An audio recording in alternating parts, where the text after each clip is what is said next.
Hi BookTube, it's Amy. Today I'm here to talk about a book that I read recently that I brought up in my Friday Reads the other day called Of Human Bondage by Somerset Maugham. And this is one that I really enjoyed, which is why I chose not to discuss it in my Friday Reads and to instead sit down today on Saturday morning and film an entire video just talking about this book. So what I realized just in the last couple of hours as I was beginning to put my notes together for this video is that Of Human Bondage is in fact partly autobiographical.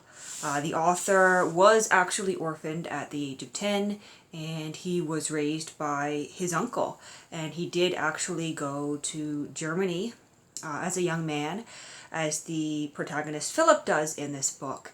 And so it kind of puts the work in a different light for me, and I wonder, how much of the struggles with religion and with the purpose of his life that the protagonist Philip encounters here, how much of that is actually, loosely based on what Somerset Maugham actually experienced, growing up as he matured. So that's an interesting aspect, but I'm here mainly to talk about the book. I don't really want to dive into the author's life too much. I would like to mention, though, just to, place him for you, that he was born in 1874 in Paris, and he lived until 1965. So that gives you an idea of the time frame when he was writing. I believe this book, let me just double check this this copyright page here. This one was published in 1915 originally, I believe. So this is, pre-World War II. That's the era that this book comes out of. So as I said, this is a semi-autobiographical work, but if we put that aside, we can look at the novel itself. From a literary standpoint, but also from, as I like to read, from a personal standpoint and from what interests me. So the plot of this novel is essentially a young boy, Philip, has been orphaned at a young age. His mother has died in childbirth, giving birth to a baby that was also stillborn, and his father is, deceased a little while earlier, a year or two. And because his mother was not used to, handling her own finances, she kind of blew through a lot of money in that year and a half between her husband's death and her own death, leaving only a small inheritance for her son Philip. And Philip is taken in by his uncle and by his aunt. His uncle is a minister and foresees, a future for Philip as a minister. He thinks that's a good way for his nephew to earn a living, and so he tries to instill that religious viewpoint in him. And initially, Philip seems to be taking, quite a pious interest in religion. He believes in God. And then there is an incident in his younger years where he comes to the conclusion, based on things that he's heard in the Bible, that faith can move mountains. And he thinks, if faith is enough to allow someone to move a mountain, then his own faith must be enough to allow God to heal his club foot, because he was born with a club foot, which gives him a bit of a limp, and it's unsightly, and people, they make fun of him, and he just wishes that he could run and play with the other boys, and it's also often a barrier to his making friends. And so he prays quite fervently for days, for weeks, for God to, heal his club foot. And he gets to the point where he actually believes that he will wake up one morning with a healed foot. And you can only imagine his surprise when he tries to jump out of bed only to realize that everything is the same. And he rationalizes it for the moment there. Maybe I didn't have enough faith, but that is really the beginning of the end for him. And after he, completes his few years at this religious private school where he is, it's a boarding school, so he's away from his aunt and uncle after he completes those years there. At the age of 16, I believe, he fights his uncle to let him go to Germany, where he wants to spend some time studying and learning German. And it's really in Germany where that final break comes for him. And I think that, for me, is one of the most interesting things about this novel. As an atheist myself, who realized, at the age of 15 that I no longer believed in God, it is just fascinating for me to read about other people's journeys here and their struggles with religion. But there was a quote that I shared on Twitter about this. Somerset Maugham writes it as, the moment it occurred to him that one did not have to believe in God, he suddenly realized he no longer believed. And because of that religious aspect in this novel, the novel also takes quite, a philosophical bent to it. Because once he realizes that he no longer believes in God, then he has to, wrestle with the idea of what is the purpose of my life, what is good and what is bad, what am I even doing here? Why is anyone alive? And he also, he has to come to terms with suffering. He was told growing up that his club foot was, given to him because he could handle it, because it made him sympathize with other people, because it put him in a position to help others. But once he no longer believes in God, he realizes that his club foot is essentially just a senseless disability that he has to struggle with. And he even looks into, surgery options later in life.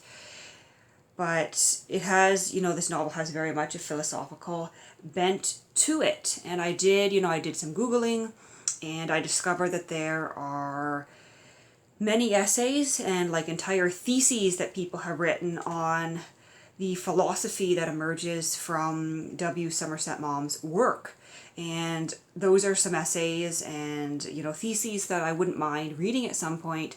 But on the other hand, I don't think I want to do that quite yet, because I feel as though reading those interpretations might color or taint my experience as I move forward reading more of his novels and short stories. So I don't want to do that quite yet, but throughout his works that I've read so far, there is, an atheist bent. And from what I've read, the author himself was an atheist, so it makes sense that would come out in his work.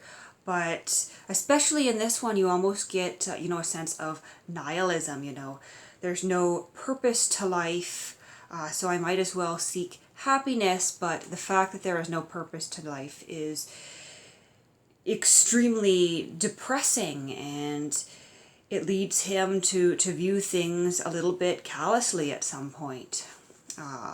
When he finds himself, impoverished, he sort of accepts that poverty as just another thing that happens in life that is meaningless, which allows him to continue to, move forward and live and try to improve his living circumstances.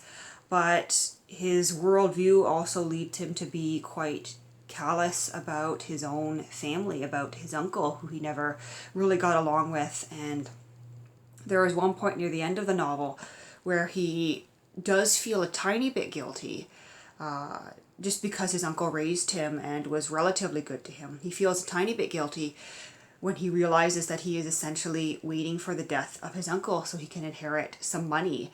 And he is, thinking about this as almost willing the murder of his uncle. And it's his, his philosophical worldview that gets him to that point, I think.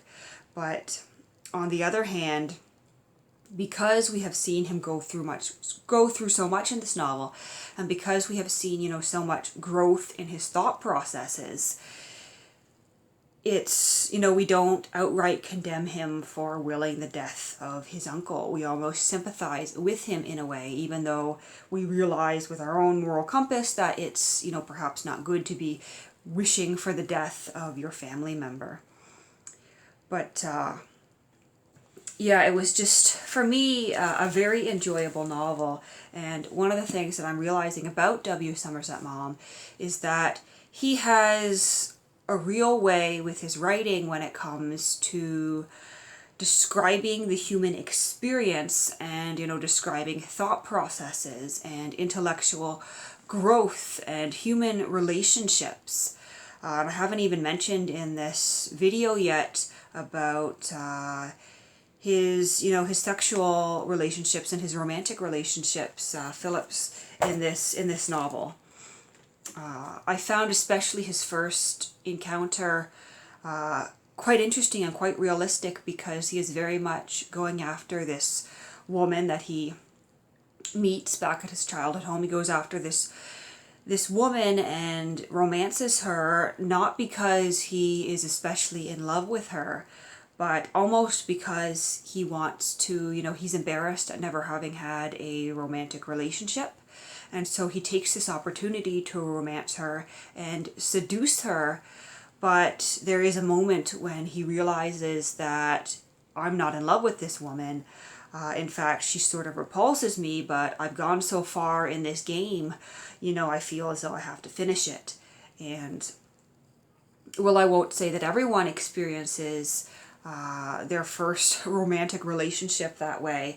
I think it is something quite common to, in your youth, enter into romantic or sexual relationships, not because you're particularly in love with that person, but because it's something new and interesting, and the sexual hormones of youth are getting to you, and so you perhaps pursue someone that when you finally make physical contact with them, you realize you're not actually in love with that person. And that is what Philip experiences here. But we see his growth throughout the novel.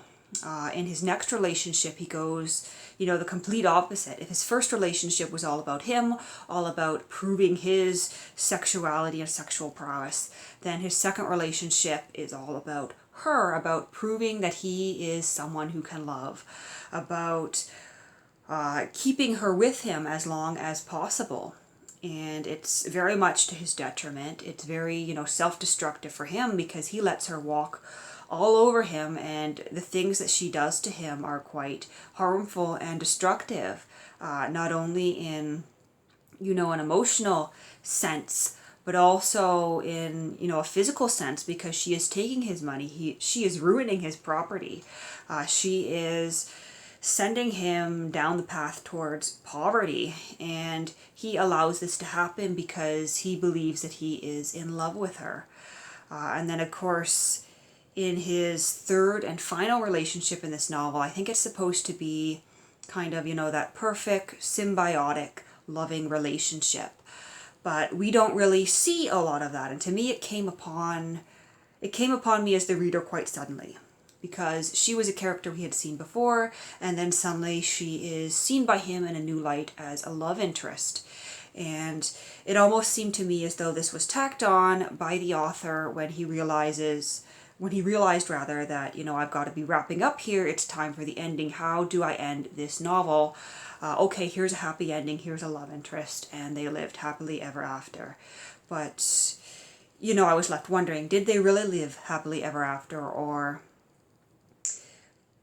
did, the experiences that he had had earlier in life taint that relationship and make him unhappy, because he had previously wanted to travel the world and experience new things, and then he settles for something else, and it's unclear if that's what he really wanted when it comes down to it. But overall, this was a fantastic novel. I greatly enjoyed it, all 700 pages of it. If you've read this one, I would really love to hear your thoughts in the comments below, so go ahead and leave me a comment, and I will see you again soon in another video.